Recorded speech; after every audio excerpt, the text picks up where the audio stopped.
boleh dengarkan muzik kan? Dengar. Why?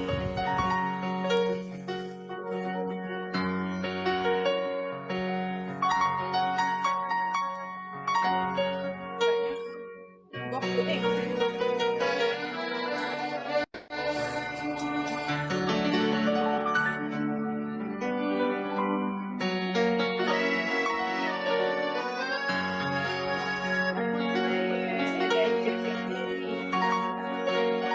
Kamu kena sampai 200 ya.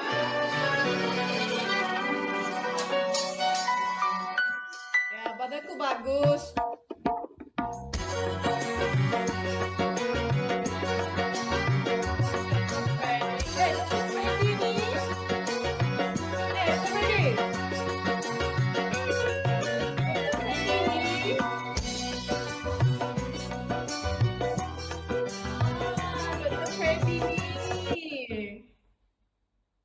Dr. Freddy ni, I want to tell you.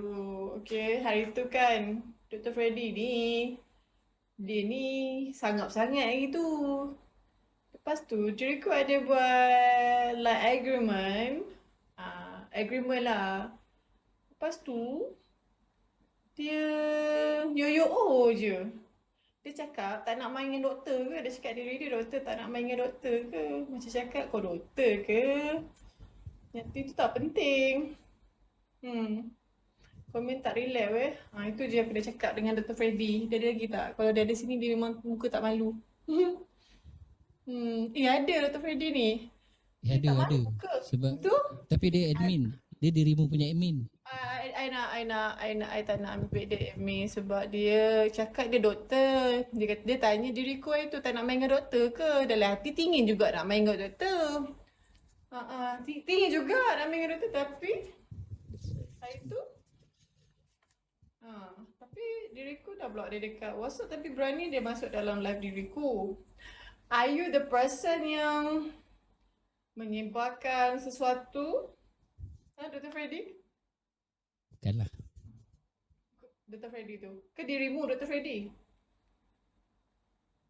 Dirimu kenal ke Dr. Freddy tu siapa? Okay, tak apa. OOTD untuk Dennis.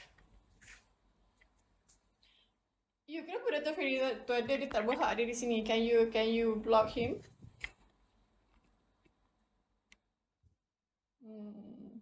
Terima kasih V. Saya berapa kak? Tak apalah aku tak nak block dia. Biar aku yang block. Okay.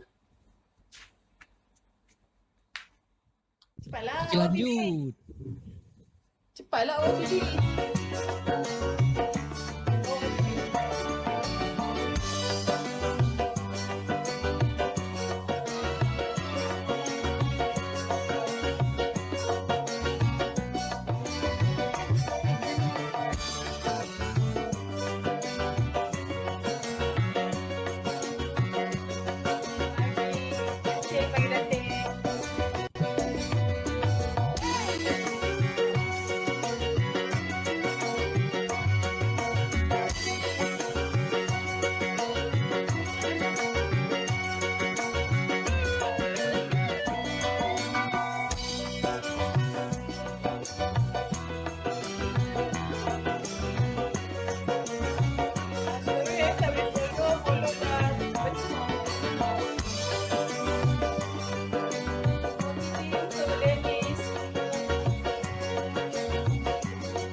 Bagus